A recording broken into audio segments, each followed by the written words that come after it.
దానికి తీసుకెళ్లారు అనే వాదనని ఏకీపించే అవకాశం ఎంతవరకు ఉంటుంది? మామూలుగా ఇప్పుడేమి ఉండదండి, ఎన్ని విచారణ ఇప్పుడు ఉన్నదో మెయిన్ తీర్పు అప్పుడు మెయిన్ విచారణ జరుగుతుంది కదా, అప్పుడు అవన్నీ వస్తాయి.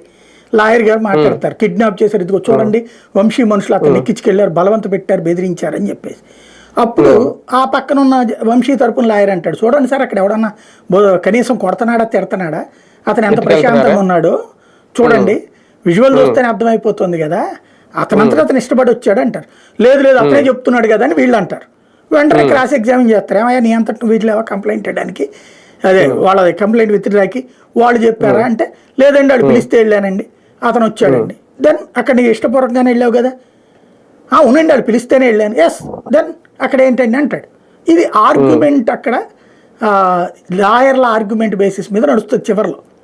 అందులో వజ్రకుమార్ స్టేట్మెంట్ ఏమన్నా కీలకం అవుతుంది సార్ రేపు పొద్దున్న? ఎందుకంటే ఇతనే అతన్ని ఒప్పించి ఎక్కడ దాకా తీసుకొచ్చాడు అనేది, ఏదో బంధువో ఏదో అంటున్నారు కదా అతన్ని. అదే ఏముండదు అంటున్నా, కేసు అవన్నీ కూడా అతన్ని అరెస్ట్ చేస్తారు, జైల్లో పెడతారు, ఏడిపిస్తారు. ఒకటి పబ్లిక్ లోకి ఇది నిజంగా కిడ్నాప్ చేసినట్టు వెళ్ళిందా, ఇక్కడ పర్సెప్షన్ ఏంటంటే వంశీ దుర్మార్గుడు అని చూపించడం.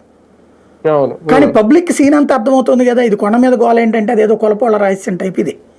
అదే అసలు విషయం పక్కకి వెళ్ళిపోయింది, ఏం వాళ్ళదంటే ఇదంతా రొటీన్ గా నడుస్తుంది.